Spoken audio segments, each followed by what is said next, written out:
Hello friends, welcome to PySpark Telugu YouTube channel. ఈరోజు మనం ఈ వీడియోలో డేటాబేస్ సీక్వెల్ అంటే స్పార్క్ సీక్వెల్ అలానే డెల్టా లేక్ సీక్వెల్ ఆపరేషన్స్ గురించి ఈ వీడియో చూద్దాం. ప్రీవియస్ వీడియోలో మనం డేటాబేస్ ఎలా క్రియేట్ చేయాలి అలానే డేటాబేస్ ఎలా డ్రాప్ చేయాలి అని చూసాం కదా. సో ఈరోజు మనం ఈ వీడియోలో సీక్వెల్ టేబుల్ ఎలా క్రియేట్ చేయాలి, స్పార్క్ టేబుల్ లేదా డెల్టా లేక్ టేబుల్ అన్న ఒకటే, సో దాన్ని ఎలా క్రియేట్ చేయాలనేది ఈ వీడియోలో మనం చూద్దాం. సో డేటాబేస్ టేబుల్ క్రియేట్ చేసే ముందు మనం ఫస్ట్ డేటా టైప్స్ గురించి తెలుసుకోవాలి. సో డేటా టైప్స్ అంటే మనకి PySpark డిఫరెంట్ డేటా టైప్స్ ఉంటాయి, సీక్వెల్కి డిఫరెంట్ డేటా టైప్స్ ఉంటాయి. బట్ కామన్గా అంటే ANSI సీక్వెల్ సపోర్ట్ చేసే డేటా టైప్స్ అన్ని డేటాబేస్లో కామన్గా ఉంటాయి. అలానే స్పార్క్ కూడా అలానే సపోర్ట్ చేస్తుంది. ANSI సీక్వెల్ అంటే ఎనీ డేటాబేస్, ఎనీ ట్రెడిషనల్ డేటాబేస్లో ఉండే డేటా టైప్స్, సో వాటిని మనం ఇక్కడ కూడా మనం యూజ్ చేసుకోవచ్చు. మనం PySparkలో చూసినామంటే కినా byte type, short type, integer type, long type అని మన న్యూమరిక్ టైపు ప్లస్ ఇవన్నీ డేటా టైప్స్ ఉంటాయి PySparkలో. వీటితో పాటు స్ట్రింగ్ డేటా టైప్ కూడా ఉంటుంది PySparkలో. స్ట్రింగ్, వ్యాకార్ టైపు, క్యారెట్ టైపు యూజ్ చేసుకోవచ్చు. బైనరీ డేటా టైప్ కూడా PySparkలో ఉంటుంది. డేట్, టైం స్టాంప్ కూడా Boolean, date, time stamp, date type ఇవన్నీ ఉంటాయి మనకి. Next complex data types. Complex data ఎక్కువగా మనం సెమీ స్ట్రక్చర్డ్ డేటాకి అర్రే టైప్ కానీ, మ్యాప్ టైప్ కానీ, స్ట్రక్ట్ టైప్, స్ట్రక్ట్ ఫీల్డ్ ఇవన్నీ కూడా కాంప్లెక్స్ డేటా టైప్ కిందకి వస్తాయి. PySpark సపోర్ట్ చేస్తుంది. ఇవే డేటా టైప్స్ మనం సీక్వెల్లో కూడా యూజ్ చేసుకోవచ్చు. సో జస్ట్ మనకి నేమ్ చేంజ్ డిఫరెంట్గా ఉంటుంది. ఇప్పుడు బూలియన్ టైప్ అని ఉంటుంది PySparkలో, అది మనం సీక్వెల్లో అయితే కినా బూలియన్ అని ఉంటుంది. బైట్ టైప్ మనం PySparkలో ఉంటే ఇక్కడ బైట్, టీనీ ఇంట్ అని యూజ్ చేసుకోవచ్చు. షార్ట్ టైప్కి ఇక్కడ షార్ట్, స్మాల్ ఇంట్ అని యూజ్ చేసుకోవచ్చు సీక్వెల్లో. PySparkలో ఇంటీజర్ టైప్ ఉంటుంది, ఇక్కడ ఇంట్ కానీ ఇంటీజర్ కానీ యూజ్ చేసుకోవచ్చు. PySparkలో లాంగ్ టైప్ ఉంటుంది, లాంగ్, బిగ్ ఇంట్ యూజ్ చేసుకోవచ్చు. ఫ్లోట్ టైప్ PySparkలో ఉంటుంది, ఇక్కడ మనం ఫ్లోట్ రియల్ కూడా యూజ్ చేసుకోవచ్చు. డబుల్ టైప్ ఉంటుంది PySparkలో, ఇక్కడ మనం డబుల్ యూజ్ చేసుకోవచ్చు. సేమ్ డెసిమల్ కూడా డెసిమల్, న్యూమరిక్ యూజ్ చేసుకోవచ్చు. డేట్ టైంకి డేట్ యూజ్ చేసుకోవచ్చు, టైం స్టాంప్కి టైం స్టాంప్ యూజ్ చేసుకోవచ్చు. దెన్ స్ట్రింగ్కి స్ట్రింగ్ ఉంటుంది. కాంప్లెక్స్ కూడా సేమ్ ఇలానే. సో కాంప్లెక్స్ అంటే array type, struct type, map type కూడా సపోర్ట్ చేస్తుంది. సీక్వెల్లో మనం యూజ్ చేసుకోవచ్చు. వీటితో పాటు కన్వర్షన్ ఫంక్షన్స్ కూడా సీక్వెల్ సపోర్ట్ చేస్తుంది. సో ఆ కన్వర్షన్ ఫంక్షన్స్ మనకి ఏ టైప్ నుంచి ఏ టైప్ కూడా మనం కన్వర్షన్ చేసుకోవచ్చు. To date, to time stamp, Unix time stamp, to Unix, make date, make time stamp, interval అని ఇవన్నీ కామన్గా సీక్వెల్ యూజ్ చేసే ఫంక్షన్స్. సో జస్ట్ మనం ఏం చేద్దామంటే ఒక టేబుల్ క్రియేట్ చేద్దాం. ఇక్కడ టేబుల్ డిఫరెంట్ డేటా టైప్స్ మనం సీక్వెల్ ఎలా క్రియేట్ చేస్తాము. So first drop table if already exist use చేస్తున్నా, ఆ టేబుల్ ఉంటే డ్రాప్ చేస్తుంది. Next create table, just few columns, ఇంట్, స్మాల్ ఇంట్, long, date, time stamp, Boolean, float, ఇలా 7 కాలమ్స్ నేను క్రియేట్ చేస్తున్నాను.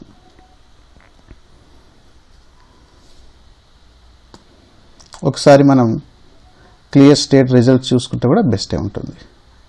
నెక్స్ట్ ఒకసారి వెరిఫై చేసుకుందాం, దానికి టేబుల్ స్ట్రక్చర్ ఏంటి, ఏ డేటా టైప్ ఉందో వెరిఫై చేసుకుంటే మనం చూడొచ్చు. Int, small int, big int, date, time stamp, Boolean, float, ఇలా ఇన్ని డేటా టైప్స్ క్రియేట్ అయినాయి. నెక్స్ట్ ఒక రికార్డ్ ఇన్సర్ట్ చేసి చూద్దాం. ఇందులో insert into table 1 2 3 current date, current time stamp plus బూలియన్కి మనం ట్రూ ఫాల్స్ యూజ్ చేసుకోవచ్చు, 1 or 0 యూజ్ చేసుకోవచ్చు. ట్రూ ఫాల్స్ యూజ్ చేసుకోవచ్చు, 1 or 0 యూజ్ చేసుకోవచ్చు. ఫ్లోట్ వాల్యూకి 1.5 ఫ్లోట్ వాల్యూ ఇన్సర్ట్ చేస్తున్నాను. ఆ డేటా టైప్ తగ్గట్టు వాల్యూస్ ఉంటుంది. జస్ట్ ఒకసారి వెరిఫై చేసుకుందాం. సో మనం బూలియన్ డేటా టైప్కి ట్రూ ఫాల్స్ తీసుకుంటుంది. 1 అయితే ట్రూ, 0 అయితే ఫాల్స్ తీసుకుంటుంది. ఓకే, తర్వాత టైం స్టాంప్ మీరు చూడొచ్చు, డేట్ చూడొచ్చు, ఇవన్నీ నార్మల్గా ఫ్లోట్, ఇవి normal integer. So PySpark sequel, so just మనం గుర్తుపెట్టుకోవాల్సిందంటే ఈ డేటా టైప్స్ గుర్తుపెట్టుకుంటే చాలు టేబుల్ క్రియేట్ చేసే ముందు. సో ఒకసారి మనం టేబుల్ క్రియేషన్ షిఫ్ట్కి వెళ్దాం. క్రియేట్ టేబుల్, సో DDLలో క్రియేట్ టేబుల్.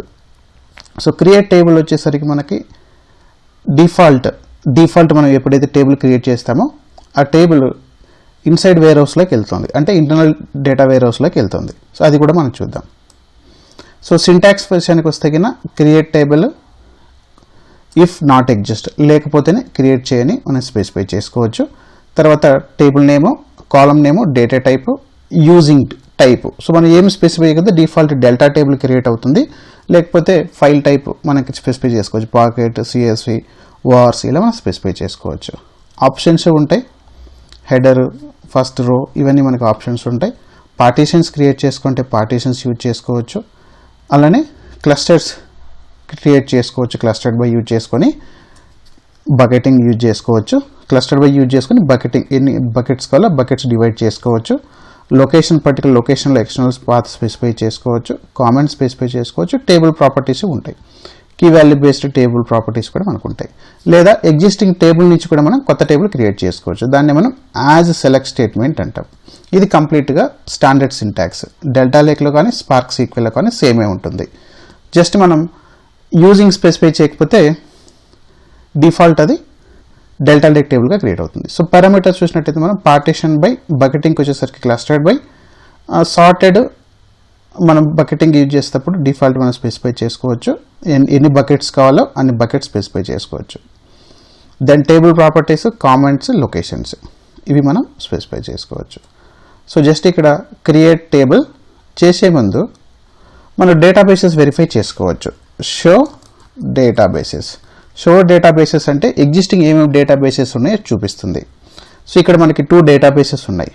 ఈ టేబుల్ మనం డేటాబేస్ స్పెసిఫై చేయలేదు కదా టేబుల్ క్రియేట్ చేసేటప్పుడు. సో డిఫాల్ట్ ఎక్కడికి వెళ్తుందంటే ఈ డేటాబేస్కి వెళ్తుంది.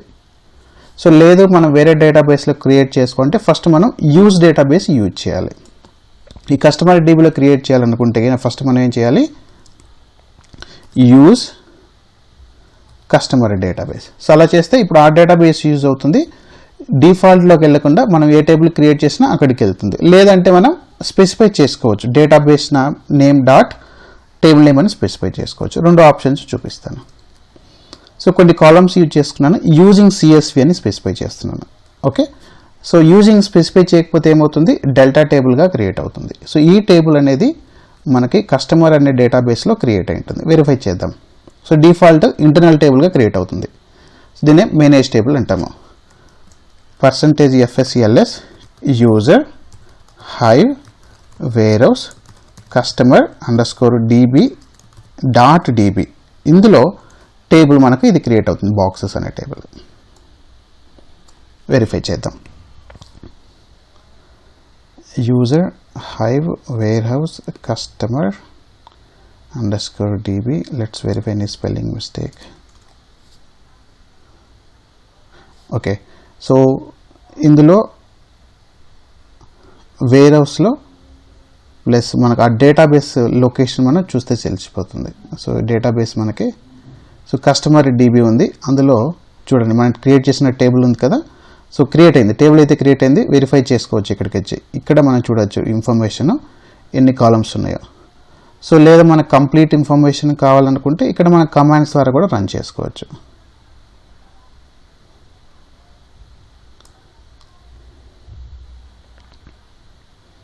సో కస్టమర్ అనే డేటాబేస్ ఉంది కదా. సో కస్టమర్ అనే డేటాబేస్ మనం చూద్దాం ఏ లొకేషన్లో ఉందో చూద్దాం. సో దానికి మనం DASC యూజ్ చేసుకొని డేటాబేస్ కస్టమర్ _DB ఈ టేబుల్కి ఈ డేటాబేస్కి మనం లొకేషన్ ఇది ఇక్కడ క్రియేట్ అయింది. ఆ డేటాబేస్ మనం ప్రీవియస్ సెషన్లో ఇందులో క్రియేట్ చేసాము. ఆ టేబుల్ ఇక్కడికి వెళ్ళిపోయి ఉంటుంది. ఓకే, సో ఆ డేటాబేస్ అక్కడ ఉంది కాబట్టి ఆ టేబుల్ కూడా ఆ లొకేషన్కి వెళ్ళిపోయి ఉంటుంది. ఒకసారి వెరిఫై చేద్దాం. ఈ లొకేషన్లో ఆ డేటాబేస్ చూడండి, ఇక్కడ బాక్సెస్ అనే టేబుల్ ఉంది చూడండి. ఓకే, ప్రస్తుతానికి డేటా లేదు, అందుకే మనకి ఓకే అని వస్తుంది. సో మీరు ఈ టేబుల్కి CSV అని స్పెసిఫై చేసాము, డెల్టా అని స్పెసిఫై ఏం చేయకపోతే డిఫాల్ట్ డెల్టాగా క్రియేట్ అవుతుంది. సో ఇది ఈ విధంగా మనం టేబుల్ క్రియేట్ చేసుకోవచ్చు. ఇంకొన్ని ఆప్షన్స్ చూద్దాం. యూజింగ్ పాకెట్, దెన్ ఆప్షన్స్లో compression type snap pea compression use చేస్తున్నాను. సో మనం డేటాబేస్లో టేబుల్ క్రియేట్ చేసేటప్పుడు డిఫాల్ట్ మనం కంప్రెషన్ చేయాలనుకుంటే కన్నా డిఫాల్ట్ స్నాపీ కంప్రెషన్ మనం స్పెసిఫై చేసుకోవచ్చు.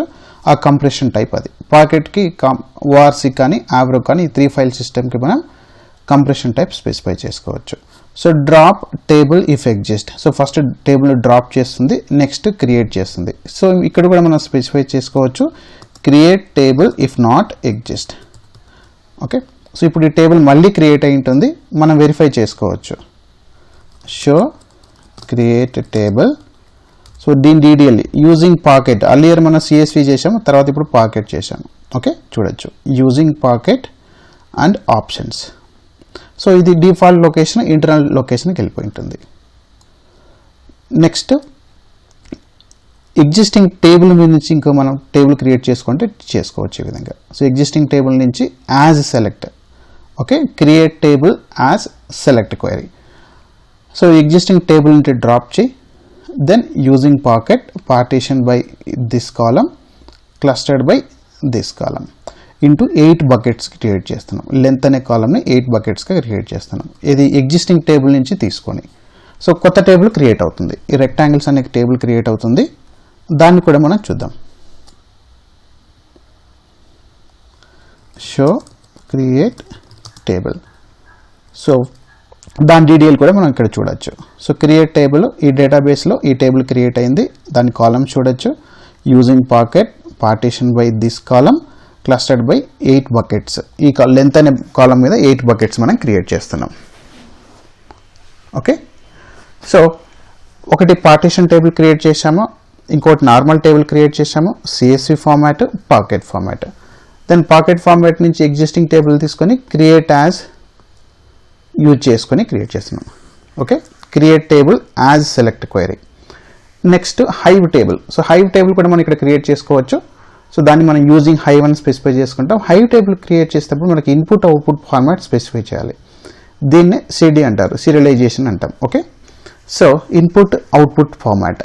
సో మనం స్పెసిఫై చేసుకొని సేమ్ ఇక్కడ హైవ్ టేబుల్ కూడా క్రియేట్ చేసుకోవచ్చు. So table just properties, then partition by column మీద పార్టీషన్ క్రియేట్ చేసాం. సో మీరు వెరిఫై చేసుకోవచ్చు ఈ టేబుల్ క్రియేట్ అయిందా లేదా. సో హైవ్ టేబుల్ కూడా మనం డేటాబ్రిక్స్లో క్రియేట్ చేసుకోవచ్చు. సో ప్రీవియస్ అంటే డేటాబ్రిక్స్ ప్రీవియస్ వర్షన్స్లో డిఫాల్ట్ హైవ్ టేబుల్ క్రియేట్ అయ్యేది, ఇప్పుడు డెల్టా టేబుల్ క్రియేట్ అవుతుంది. షో క్రియేట్ టేబుల్, దాని డీడీఎల్ చూద్దాం.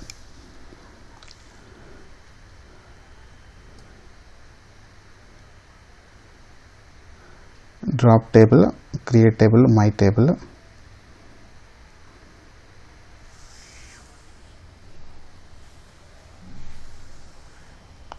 ఓకే, సో మనం హై టేబుల్ క్రియేట్ చేసాం కాబట్టి హై టేబుల్కి ఈ కమాండ్ సపోర్ట్ చేయదు. సో హై టేబుల్కి ఈ కమాండ్ సపోర్ట్ చేయదు. సో ఇది ఓన్లీ స్పార్క్ టేబుల్కి అంటే పాకెట్ కానీ ఓవర్స్ కానీ సపోర్ట్ చేయదు. ఇది హై టేబుల్ కాబట్టి ఈ command create show create table support చేయదు.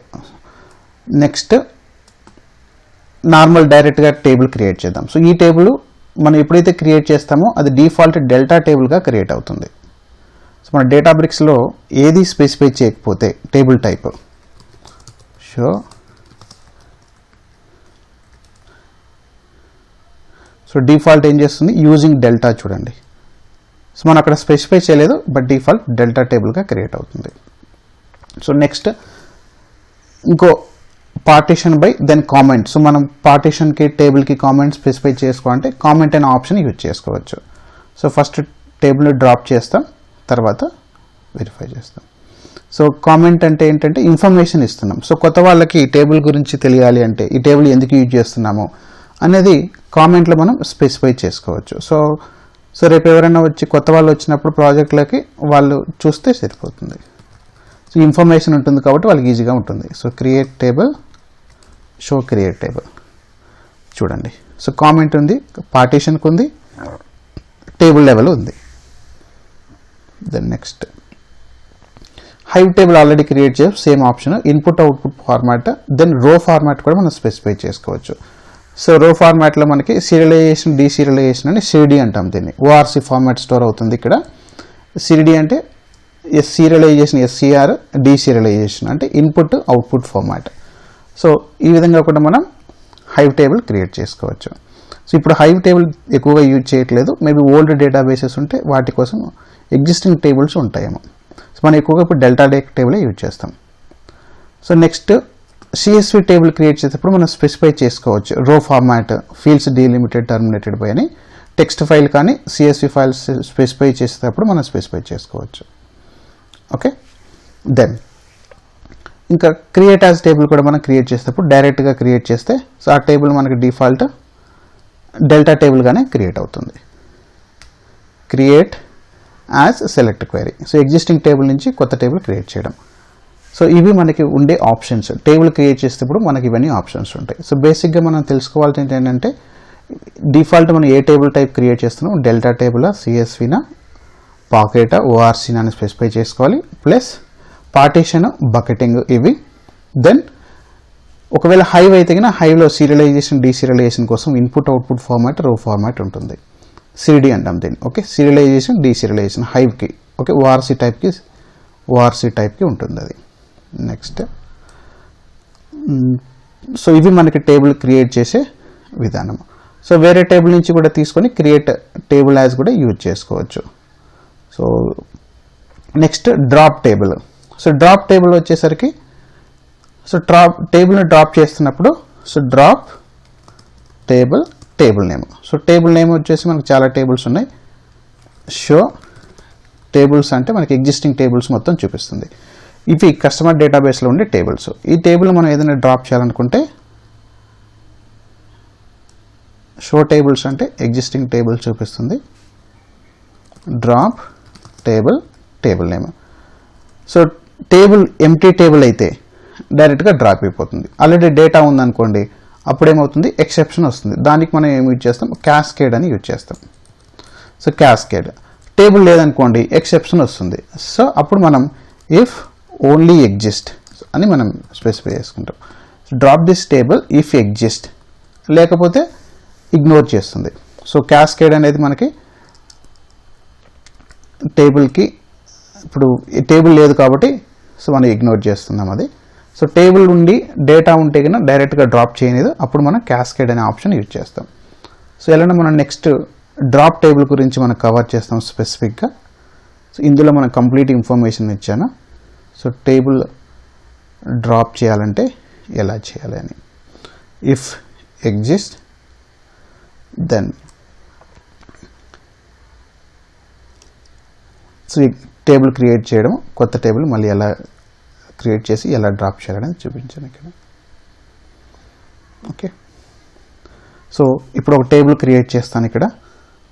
ఫస్ట్ క్లస్టర్ అసైన్ చేసి ఎగ్జిస్టింగ్ రిజల్ట్స్ని క్లియర్ చేసి ఒకసారి కొత్త టేబుల్ క్రియేట్ చేద్దాం. సో ఎంప్లాయీ టేబుల్ అనేది క్రియేట్ చేస్తున్నాను. దాంట్లో డేటా కూడా కొద్దిగా ఇన్సర్ట్ చేస్తున్నాను. సో ఇన్సర్ట్ మల్టిపుల్ వేస్లో మనం ఇన్సర్ట్ చేసుకోవచ్చు. సెలెక్ట్ క్వైరీ యూనియన్ ఆల్ అంటే జస్ట్ ఈ రికార్డ్స్ని యూనియన్ ఆల్ చేసి ఒకేసారి ఇన్సర్ట్ చేస్తుంది. ఒకసారి వెరిఫై చేద్దాం డేటాని.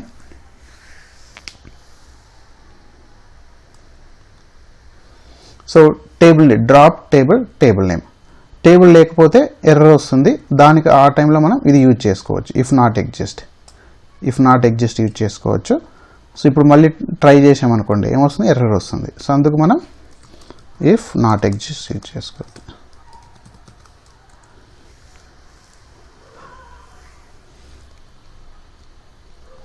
Okay, so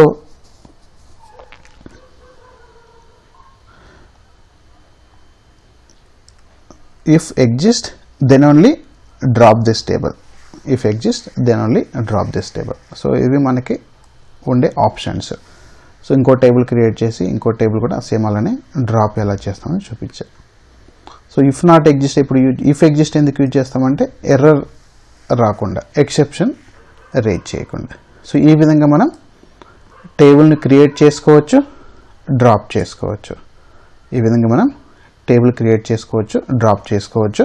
so database drop చేసేటప్పుడు మనకు క్యాస్కేడ్ ఉంటుంది. సో టేబుల్కి డ్రాప్ అప్పుడు ఇక్కడ క్యాస్కేడ్ ఉండదు. ఓకే, ఇక్కడ హైవ్లో కానీ మన సీక్వెల్ అంటే డెల్టా లేక్ కానీ ఇక్కడ ఉండదు. సో ఓన్లీ అది డేటాబేస్ వరకే క్యాస్కేడ్ ఉంటుంది. సో అదొకటి గుర్తుపెట్టుకోవాలి. సో ఈ వీడియో మీకు నచ్చినట్టయితే లైక్ చేయండి, షేర్ చేయండి. Thank you watching my videos. Thank you very much.